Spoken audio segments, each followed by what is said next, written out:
Hey everyone, it's Jeremy Burrows, host of the Leader Assistant podcast and author of the Leader Assistant book. I'm excited to see you today, and we wanted to talk a little bit about calendar auditing, calendar tracking, maybe a little bit of calendar scheduling.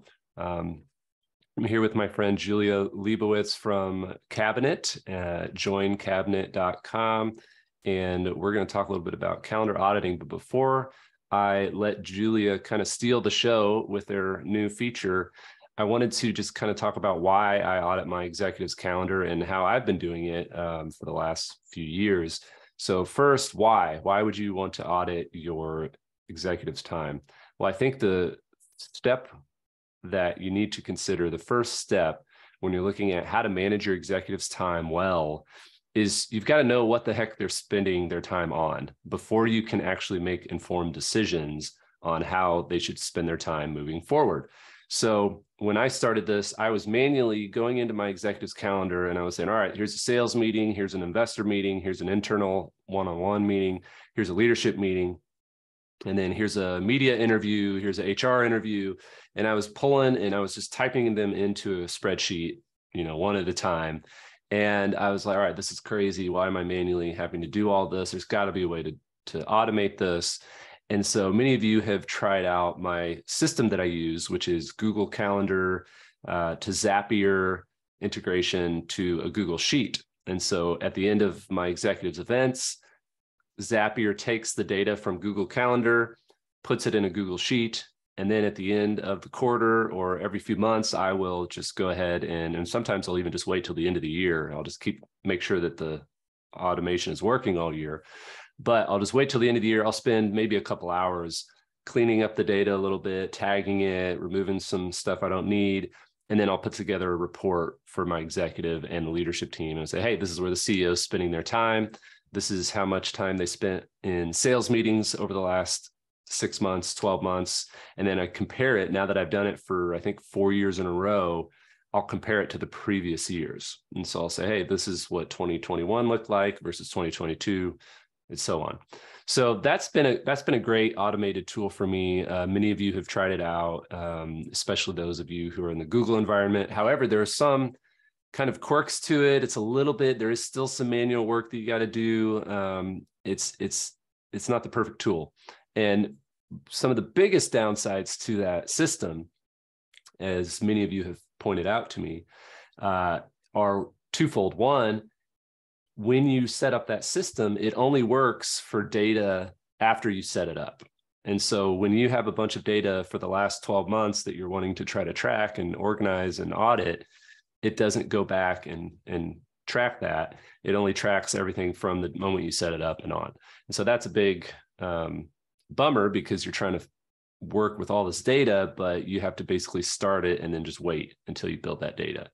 And then the second con is I've yet to find someone. I'm not a Microsoft environment guy. I'm not an Office 365 guy. We've been in Google for years. And so I've made it work for my system. But many of you have been like, hey, can you make this work with Outlook? And I'm like, I have no idea. I don't have time to figure that out. I'm not a Microsoft guy. You go try to figure it out and let me know. And I've yet to have someone tell me, hey, I figured it out how to do it in Microsoft.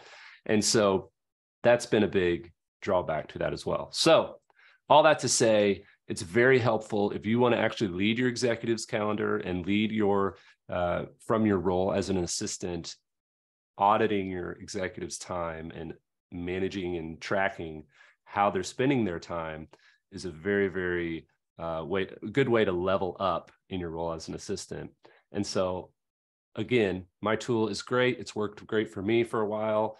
I'm happy I've shared it with you all before, but I think I'm excited to share a new tool that is Microsoft and Google friendly, and also goes back and gets historical data. So Julia is from Cabinet. Julia, welcome. Thanks for putting up with my long intro there.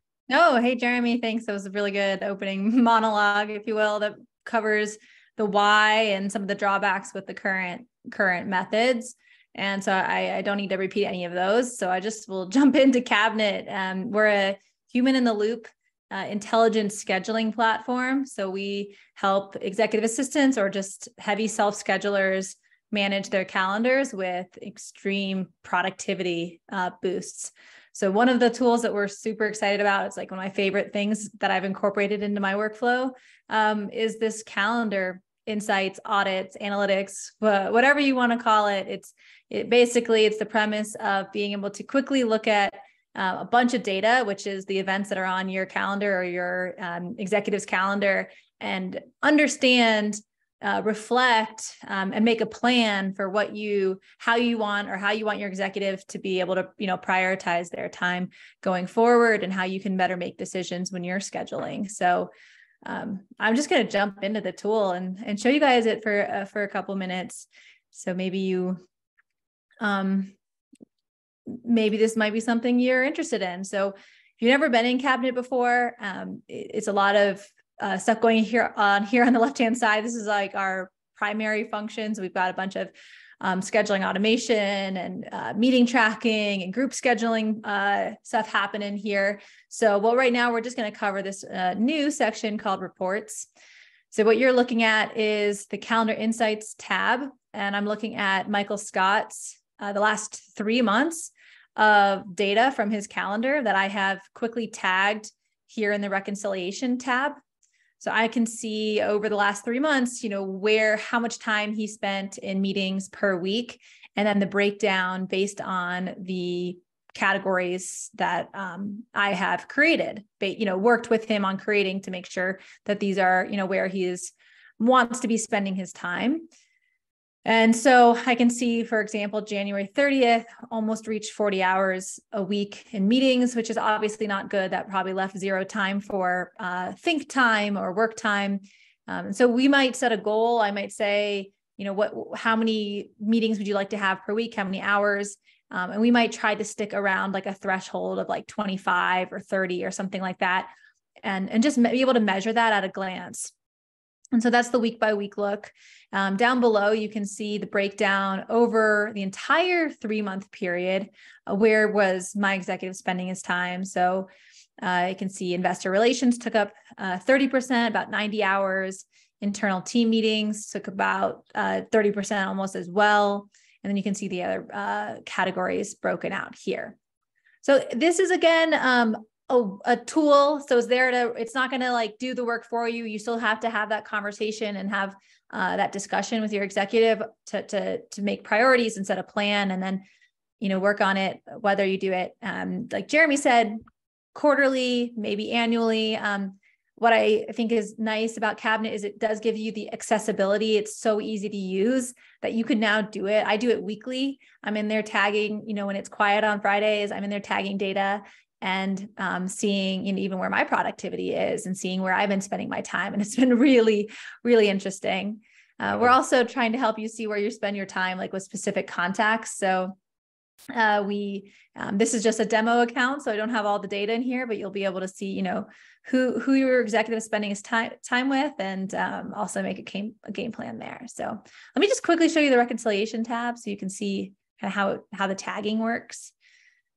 So on this page, this is where you actually do the tagging. So we'll load in all the data from Outlook or Google. We load it every single night. So it's all the fresh data. And like Jeremy said, it kind of goes backwards too. So you can look, up to a year in the past and even further, I believe. And just quickly come in here and tag these events. And if there's a recurring meeting, it will update all the events that are on that recurring event. And it also pulls in some other automated tags. So like frequency, whether it was a recurring or standalone, the location of the meeting, so web conference, in person. And if there's any data you don't want to include, you just mark it off as ignore, and it won't be included in the chart that you see. So really simple to the tagging processes you just saw, and you can create these tags either right here, or you can go into your settings and create the tags there. Nice. Yeah. Do you know if so I love the ignore feature. Is there a way to set it up to where like similar to the category feature where it's a recurring and it'll just tag it every time? Can you ignore it every time too? Is that something, or is that something your team's working on? We're thinking about that. So to be able to give you the option, sort of like Google Calendar does, when if you want to, update an event, it'll ask you, do you want to update this instance or do you want to update all future instances? Right. Yeah. So we're probably going to give you that option here shortly. We just rolled this feature out recently based on a lot of feedback from customers. Nice. And I love the tagging. I love the auto tagging for features so that you don't have to keep every time you have that, lunch with Joe every week or whatever, you don't have to tag it every week. I love that. It's pretty cool. You come into your reconciliation, and especially if your exec has a lot of recurring meetings, it's like half the work's done for you already. Yeah. And I think could you go back to the other chart with the hours and everything, the bars? Yeah. So, one of the things that I talk about a lot, and really the first thing that I recommend assistants do if they're not already doing it, is set up an ideal week calendar with their executive. And so the ideal week is basically just time blocking. Here's when you're going to have focus time. Here's when you're going to do internal meetings. Here's when you're going to do external meetings.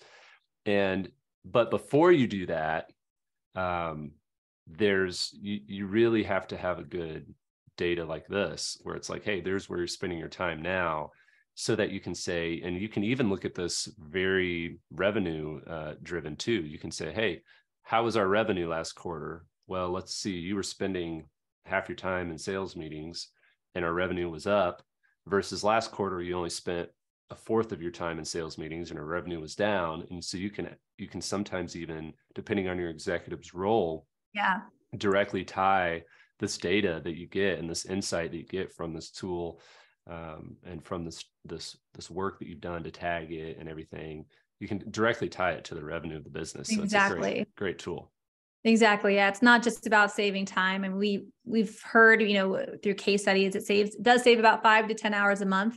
Assistants are able to, eliminate a few of those wasteful meetings, and create more time. But then I think your excellent point, if you've got a business that you're, generating revenue, and you could tag things based on clients, important clients, and you can see, who is my executive spending time with, is that directly tied to the bottom line? So really, that's a really, really good point.